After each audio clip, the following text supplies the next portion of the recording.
Goeiemôre handelinge, baie welkom by vanoggend se aanlyn erediens. O kom Immanuel.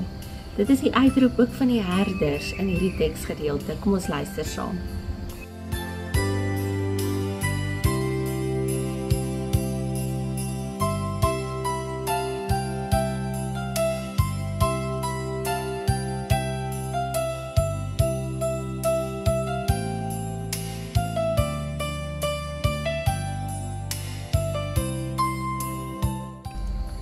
Die afgelope tyd het ons gemeente gekyk na The Chosen en die verskillende uitbeeldings van Jesus as persoon.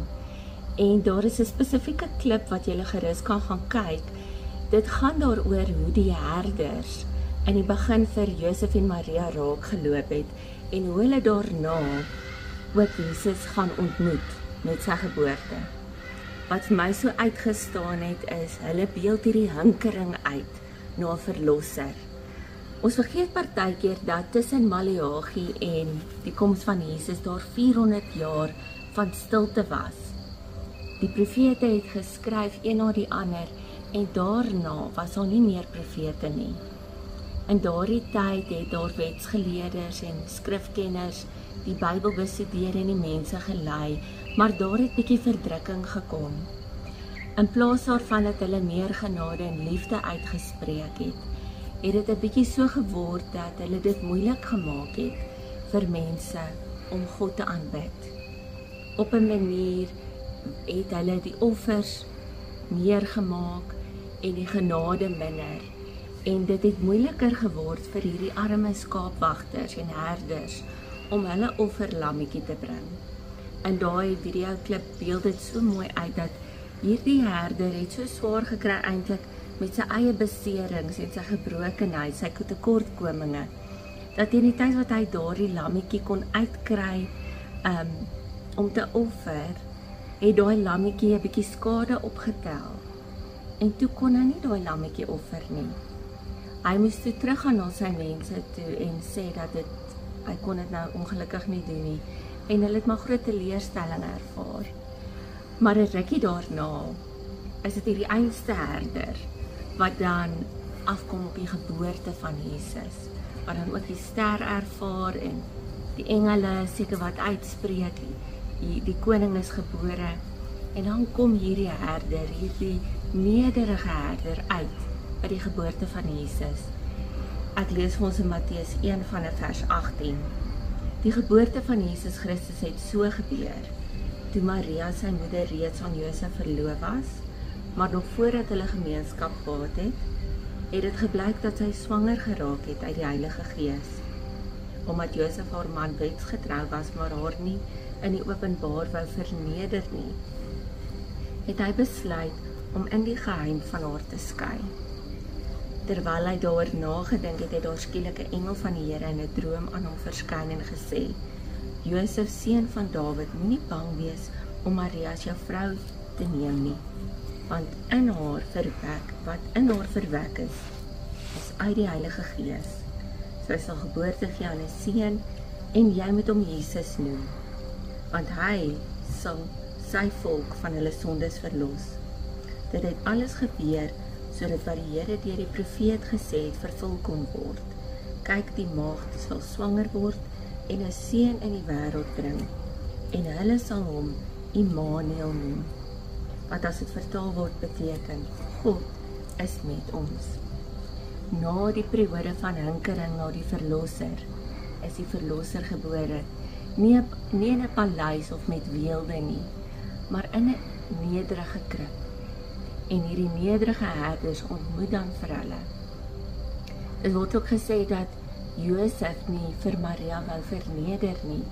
Hoe mooi dat hy ook in nederigheid wou optree en haar nie skaam maak in die gemeenskap nie.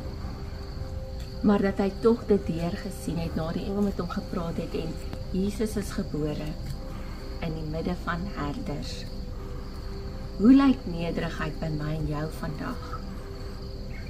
Dit is so mooi in al die vertellings van hoe Jesus geleef het, dat hy gekom het om te dien en nie om gedien te word nie.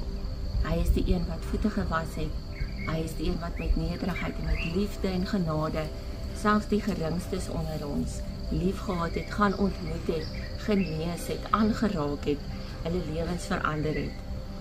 Dit is daartoe waartoe die Here ons roep. Dat ons so sal lewe, dat ons 'n seën sal wees, dat ons nederig en diensbaar sal wees in ons omgewings. Die waarheid is dat daar vandag in ons omgewing, rondom ons, in die wêreld, die mense, die kosmos, oral nog steeds 'n hinkering is na 'n verlosser wat sal kom. Daar is nog steeds 'n afwagting vir liefde, verligting, vir redding.